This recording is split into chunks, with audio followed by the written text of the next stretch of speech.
10 గంటలకి అమ్మా 10 గంటలకి పేరెంట్స్ మీటింగ్ నీ పేరెంట్స్ తీసుకురావాలి ఎవరో ఒకరు వస్తే చాలు ఓకేనా రేపు అది 10 నుంచి 12 లోపు అన్నమాట అయిపోతుంది అది ఓకే తర్వాత మీరు టెక్స్ట్ బుక్స్ నోట్స్లు అలాగే యూనిఫామ్ ఇవన్నీ తీసుకున్నారు వాటి యొక్క బయోమెట్రిక్ వేశారు ఇంకా ఒక 19 మంది బయోమెట్రిక్ వేయకుండా ఉన్నారు మన పాఠశాలలో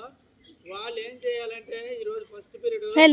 మీరు అటెండెన్స్ వేసుకొని మీ క్లాస్ టీచర్ని అడిగి ఇక్కడికి రావాలి ఇక్కడికి వస్తే బయోమెట్రిక్ మీదే వేస్తాం అర్థమైందా ఎవరెవరు బయోమెట్రిక్ వేయలేదు చేతులు ఎత్తండి 1 2 3 4 5 6 7 8 9 19 మంది మొత్తం ఓకే మధ్యలో వస్తావేంటి 6 నుంచి 10 వరకు అందరూ కూడా రావాలి ఎగ్జామ్ ఆఫీస్ రూమ్కి వచ్చినట్లయితే మేడం జూమ్ చేసి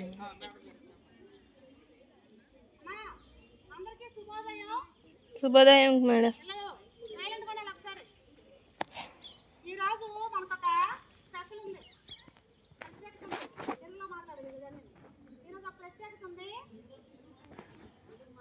ఏంటి 2 ప్రత్యేకతలు ఉన్నాయి ఒకటి స్పోర్ట్స్ డే తెలుగు భాషా దినోత్సవం పిడుగు రామ్మూర్తి పంతులు గారి జయంతి సందర్భంగా తెలుగు భాషా దినోత్సవం ప్రతి సంవత్సరం మనం ఆగస్టు 29వ తారీఖున జరుపుకుంటాం అలాగే జాతీయ క్రీడా దినోత్సవం కూడా ఈ రోజే స్పోర్ట్స్ డే జాతీయ క్రీడా దినోత్సవం hockey player hockey international player చాలా పెద్ద ప్లేయర్ ఆయన ధ్యాన్ చంద్ ఆయన పేరు అతని ఏమా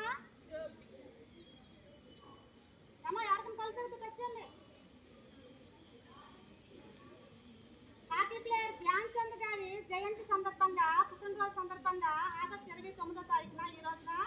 జాతీయ క్రీడా దినోత్సవం కూడా చేసుకుంటాం 2 దినోత్సవాలు ఈ రోజే మనం చేసుకుంటాము ఆ సందర్భంగా ఇక్కడ మనం చిన్న ఏర్పాట్లు చేయడం జరిగింది తర్వాత దీన్ని జ్యోతి ప్రజ్వలన మన ప్రధాన ఉపాధ్యాయులు వారు జ్యోతి ప్రజ్వలన చేస్తారు అలాగే ప్రస్తుతం మన senior assistants Chandranaidu sir and Madhavi madam లేరు next senior assistant Yashoda madam పూలమాల వేసి అలంకరిస్తారు ఈ కార్యక్రమం జరిగిన తర్వాత తెలుగులోని క్రీడల్లోని మీకు కొన్ని ప్రైజులు ఇవ్వాలి కదా అది కూడా ఇవ్వడం జరుగుతుంది ఆ తర్వాత తెలుగు మేడంలు నేను ఒక 2 నిమిషాలు మాట్లాడతాం ఎందుకంటే మీకు ఇక్కడ ఎండ ఉంది ఎక్కువసేపు మాట్లాడడం కావాలి కాబట్టి ఒక్క 2 మాటల్లో చెప్పేస్తాము కార్యక్రమం పూర్తవుతుంది మనం వెళ్ళిపోవచ్చు ఓకేనమ్మా ఇప్పుడు మన ప్రధాన ఉపాధ్యాయులు వారు జ్యోతి ప్రజ్వలన చేయవలసిందిగా కోరుతున్నాం మిగతా